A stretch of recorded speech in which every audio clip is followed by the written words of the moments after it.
ആര് പറഞ്ഞു മലയാളത്തിൽ ബോളിവുഡ് നിലവാരത്തിലുള്ള സിനിമ ഇറങ്ങിയിട്ടില്ല എന്ന്? അതൊക്കെ 90കളിലെ വിട്ട കേസാ. ആ സിനിമയുടെ പേരാണ് ജാക്ക്പോട്ട്.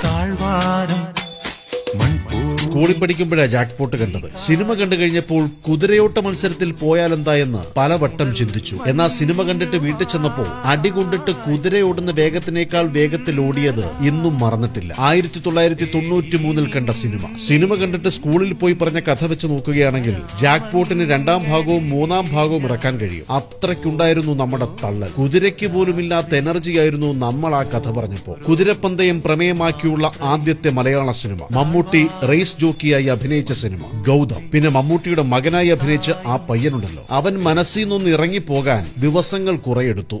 അച്ഛൻ ജയിച്ചില്ലെങ്കിൽ പിന്നെ എനിക്ക് അച്ഛന്റെ കൂടെ കഴിയാൻ പറ്റില്ല. എനിക്ക് അമ്മമ്മയുടെ കൂടെ ഇംഗ്ലണ്ടിൽ പോവണ്ട. എനിക്ക് അച്ഛന്റെ കൂടെ കഴിഞ്ഞാൽ മതി. അച്ഛൻ റേസിൽ ചേരണ്ട. അതുപോലെ സിനിമയിലെ വില്ലൻ കൊടയേൽ വെങ്കടേഷ്, അവനെ സ്ക്രീനിന് പുറത്തെങ്ങാനും ഒന്ന് കിട്ടിയിരുന്നെങ്കിൽ. നീ ആ പണം എനിക്ക് ക്ഷമിക്കണം സാർ. തരാൻ പറ്റില്ല? ഇല്ല സാർ, തരാൻ പറ്റില്ലെന്നാവും പറയുന്നത്.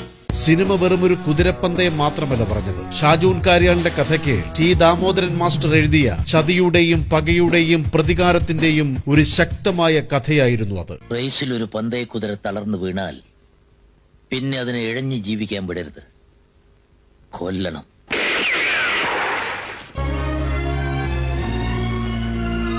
ഒടുവിൽ സ്വന്തം മകനെ തിരിച്ചു കിട്ടാൻ ഗൗതമിന് ഒരു വലിയ കുതിരപ്പന്തയം ജയിക്കുക എന്നത് മാത്രമായിരുന്നു ഏക വഴി. അതായിരുന്നു സിനിമയുടെ ക്ലൈമാക്സ്. പിന്നെ സിനിമയിലെ പാട്ടുകൾ. ബിജു തിരുമല എഴുതി, ഇളയരാജയുടെ സംഗീതം.